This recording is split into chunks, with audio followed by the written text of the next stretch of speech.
نبيا ورسولا لا إله إلا الله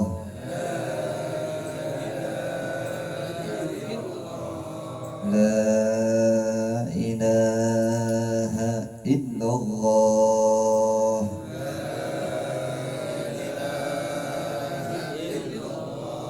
لا إله إلا الله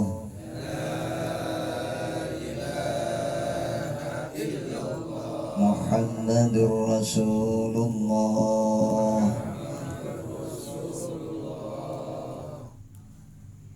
Alhamdulillah, berarti syukur kehadirat Allah atas kurnia nikmatnya yang hingga di malam hari ini kita semua dapat menjalankan kewajiban kita sebagai hamba-Nya, yaitu tutlabul ilm.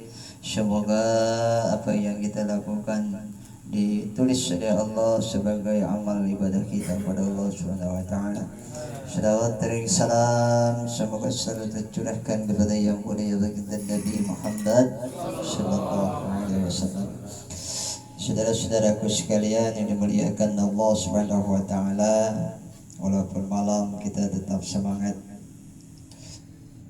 Kita melanjutkan pelajaran kita Al-Babus Sabi', pelajaran bab yang ketujuh di dalam kitab Mukasyyafatul Kurub daripada karangan Imam Abu Habib Muhammad bin Muhammad Al-Ghazali rahimahullah ta'ala.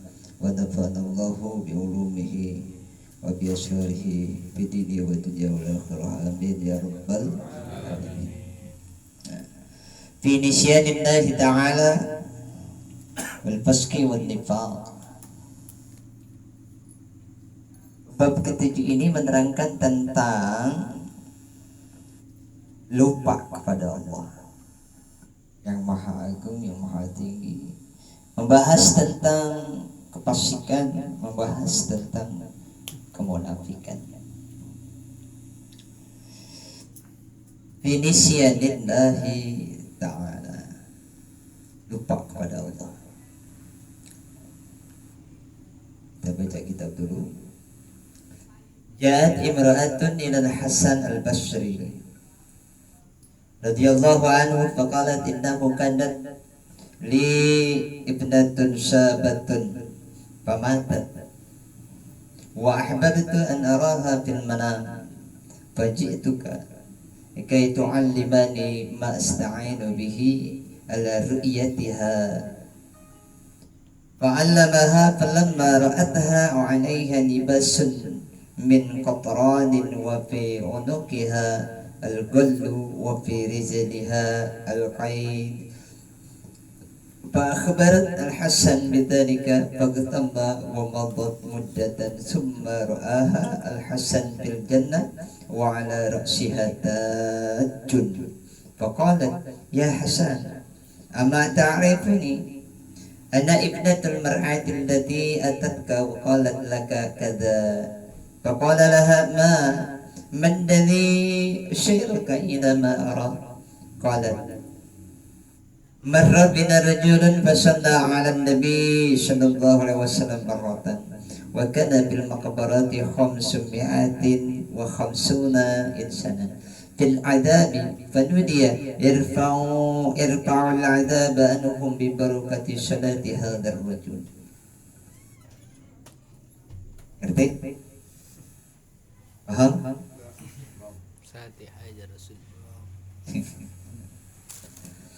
Ja'at imra'atun, ada seorang perempuan, ibu-ibu, ilal Hasan al-Basri, kepada Imam Hasan al-Basri. Imam Hasan al-Basri ini murid para sahabat, khususnya murid daripada Sayyidina al-Imam Ali karramallahu wajhahu. Bagalat innahu kanat li ibnatun sabatun. Si perempuan ini berkata kepada Imam Hasan al-Basri, wahai Imam, aku ini punya anak perempuan, gadis masih gadis, karena sabah al-bikr, masih perawan, belum kawin, belum merit, masih lajang. Pamatat, tapi dia mati, dia meninggal dunia wahai imam. Wa ahbabtu an araha, aku ingin sekali ketemu anakku itu, karena aku cinta sekali sama anakku itu, aku rindu, aku kangen kepada anakku itu. Maka aku ingin sekali ketemu walaupun itu di dalam mimpi. Maka baji itu kakak itu andimani ma'sta'idu bih ala ru'yatiha. Oleh karena itu, wahai imam, aku datang kepada engkau agar engkau mengajarkan aku sesuatu amalan yang dengan amalan itu aku bisa ketemu dengan anakku di dalam mimpi. Untuk aku ingin tahu keadaannya seperti apa, dan juga untuk menghilangkan rasa kangenku kepadanya. Dikasihlah amalan. Jadi amalan-amalan itu bukannya beda. Dari zaman dulu ini sudah ada loh wiridan-wiridan. Sampai orang seperti ini pun, seorang pengen ngelihat anaknya yang sudah meninggal aja, ada auratnya, ada wiridnya. Dikasih wiridan sama Imam Hasan Al-Basri. Dikerjain dah. Kayak antum semua. Pengen ini wiridannya ini, pengen ini wiridannya itu, dikasih dada ini, dada itu. Sama seperti itu. Nah, keinginan beliau ini dikabulkan, diajarkan oleh Imam Hasan Al-Basri. Kemudian ternyata fa'allamaha falamma ra'aha wa 'alaiha libasun min qatranin wa fi unuqiha al-ghul. Ternyata setelah diamalin, dikerjain itu malam, benar itu si ibu mimpi. Ketemu dia sama anaknya. Cuma ternyata begitu mengenaskan keadaannya. Ini anaknya pakai pakaian karung yang terbuat dari pakaian orang ahli neraka. Pakaian ahli neraka itu bau busuk, rombeng, panasnya bukan main. Kemudian juga bukan hanya memakai pakaian ahli neraka, juga di lehernya itu ada al-ghal, dirantai. Lehernya diikat sama besi. Kemudian wabiridlihil qaid, kakinya juga diikat. Leher dirantai, kaki diikat pakai rantai. Kalau cuma sekedar rantai kayak di kita mungkin enggak terlalu menyakitkan, tapi rantainya ini rantai yang penuh, yang sudah merah seperti baja yang dibakar, ini bukan main. Akhirnya fa'akhbaratil Hasan bidzalika faqtama wa maddat muddatan summa ra'aha al-Hasan.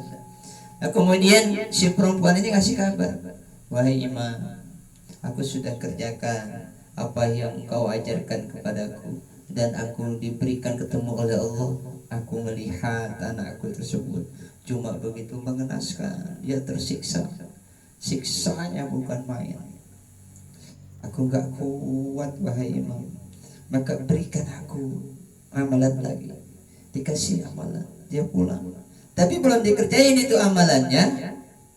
Wa maddat muddatan sumarwal Hasan bil jannah wa ala ra'sahu wa ala ra'siha ta'jun. Kemudian Sayyidina Hasan Al-Basri yang mimpi ketemu dengan anak gadis perempuan yang tadi disiksa dengan pakaian neraka, leher diikat, kaki dicangcang. Begitu Imam Hasan Al-Basri melihatnya, apa ternyata? Ternyata ra'suha tajun, di atas kepalanya itu ada taj, itu apa? Mahkota. Ada mahkota, dipakai kayak ratu, kayak mahkota dari berlian, dari emas, cantik kelihatannya. Bagalan, ya Hasan, ama ta'arifuni, Kemudian si wanita ini bertanya kepada Hasan al-Basri, wahai imam, engkau kenal gak sama aku? Kata si anak perempuan tadi ini, ana ibnatul mar'atil lati atatka, aku ini adalah anak perempuan yang datang kepadamu, yang minta amalan, yang minta diberikan petunjuk agar bisa ketemu aku. Waganat laka kata, dan kemudian ibuku itu berkata kepadamu, wahai imam, seperti ini, seperti ini. Waqalalah balladhi sayyaraka illa ba'aru. Wahai anak gadis, apa yang membuat kamu bisa seistimewa seperti sekarang ini? Ibumu memberitahukan aku bahwa engkau dalam keadaan disiksa, tapi kau sekarang begitu istimewanya sampai kau dipakaikan mahkota di kepalamu, baju yang dipakai oleh putri raja, kamu disediakan makanan yang mewah, diberikan kenikmatan dari Allah Subhanahu wa taala yang luar biasa. Apa yang membuat kamu bisa seperti ini? Qalat marra bina rajulun fasalla 'ala nabi sallallahu alaihi wasallam marratan. Si perempuan ini berkata, menjawab, wahai imam, satu waktu ada orang soleh lewat kuburan kami, dan orang soleh itu membaca bersolawat kepada yang mulia Kanjeng Nabi Sallallahu Alaihi Wasallam cuma satu kali. Jadi cuma satu kali. Wa kana fil maqbarati 500 wa 50 insanan. Dan di kuburan itu ada 550 manusia fil adzabi, yang sedang disiksa di dalam kuburnya. Tapi apa? Banu dia irfa'ul adab. Ada panggilan yang sangat keras, yang sangat lantang. Hei, angkatlah adab anhum, daripada ahli kubur semua yang ada di sini. Dengan apa? Bi barakati salati hadzal rajul. Dengan keberkahan salawatnya orang soleh.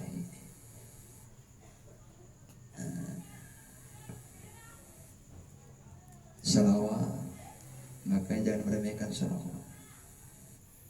Tapi hadar rajul ini siapa gitu? Yang sudah tentunya bukan hamba Allah sembarangan, bahwa dia adalah waliyun bin auliyaillah, orang yang sudah sampai kepada Allah, orang yang sudah ma'rifat kepada Allah.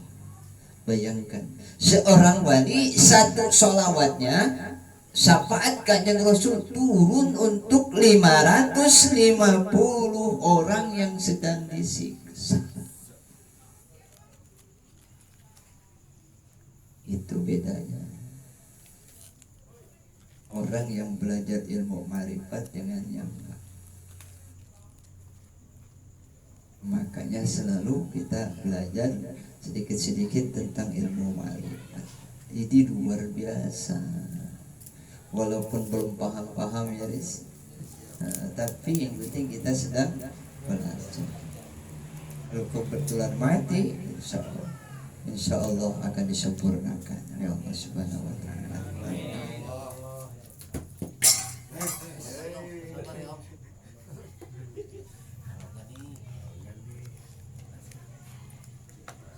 Nama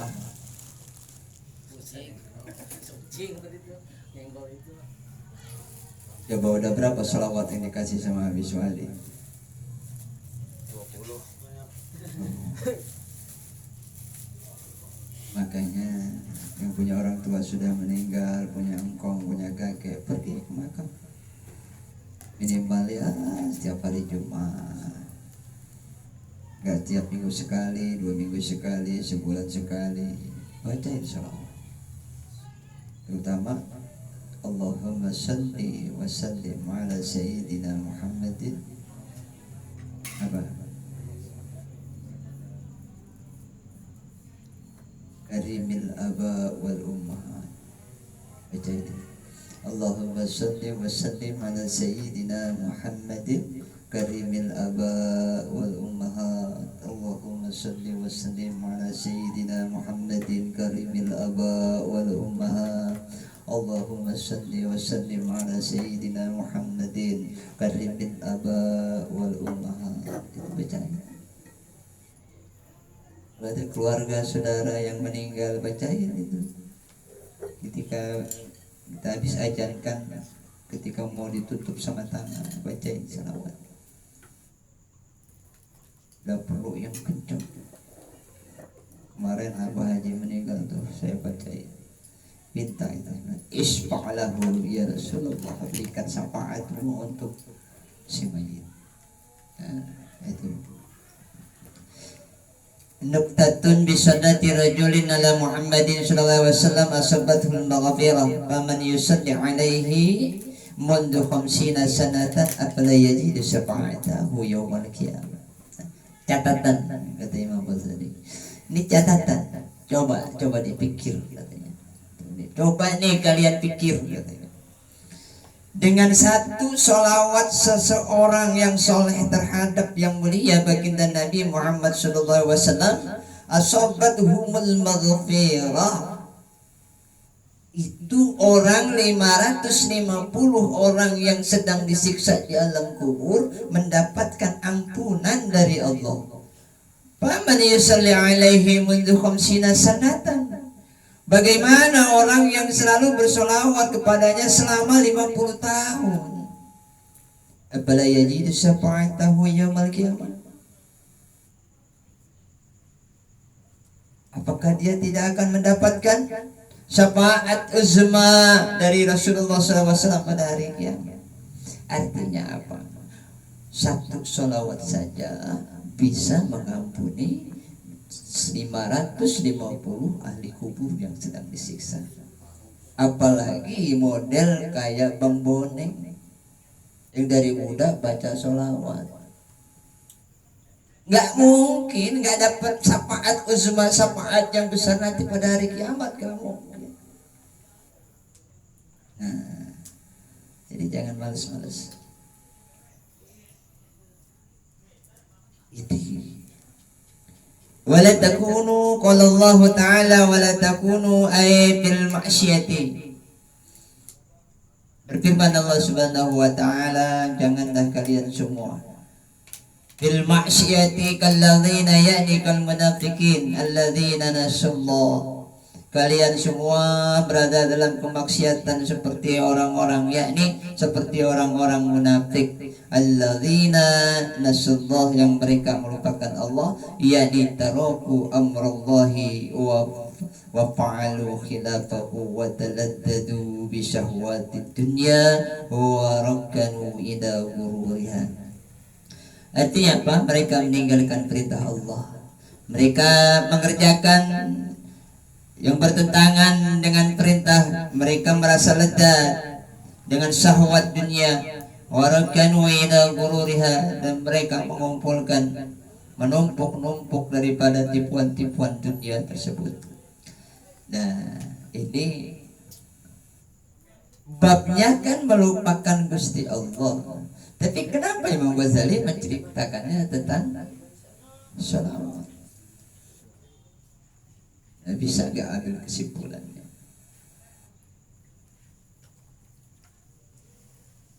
Babnya tentang melupakan Allah, tapi Imam Ghazali menjelaskan, menyitir tentang sholawat kepada Kanjeng Nabi Muhammad sallallahu alaihi wasallam.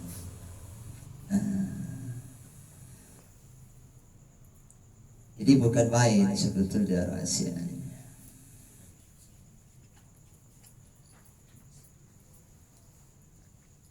Kira-kira apa?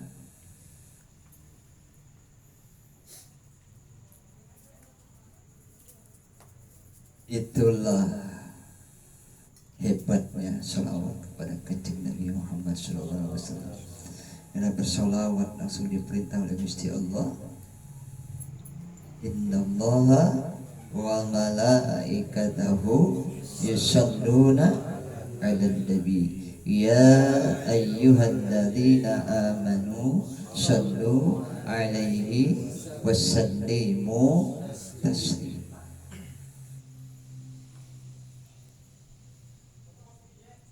Jadi mulai sekarang jangan jenuh, jangan bosan baca salawat. Mulai baca keras gak apa-apa, karena setiap kita membaca salawat, hati kita itu disinari dengan nur Muhammadiyah.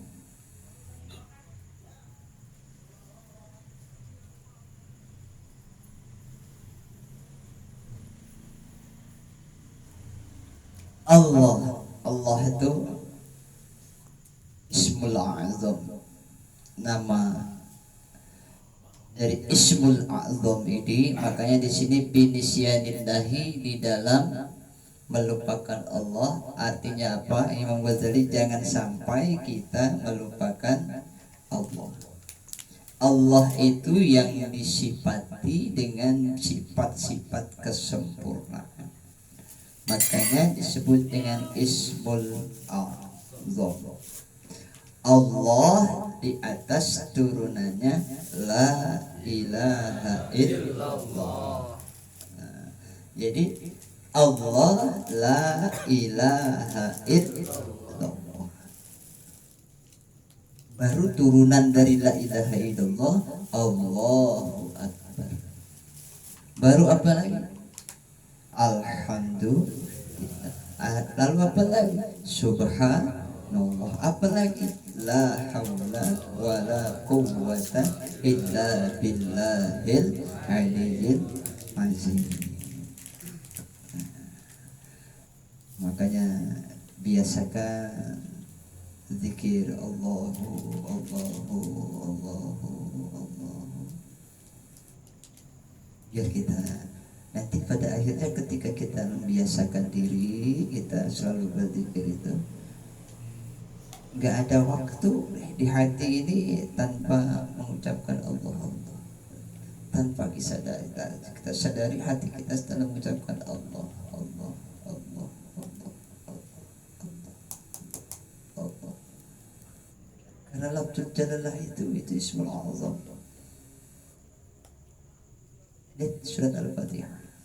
Surat Al-Fatihah itu mengajarkan kita ma'rifat. Ngerti nggak arti surat Al-Fatihah? Jangan jauh-jauh itu aja. Jadi Al-Fatihah saja. Kita baca dulu Allah ya. Jamkan mata kita resapi. Bismillahirrahmanirrahim. Bismillahirrahmanirrahim. Allahu Allahu Allahu Allahu Allahu Allahu Allahu Allahu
Allahu Allahu Allah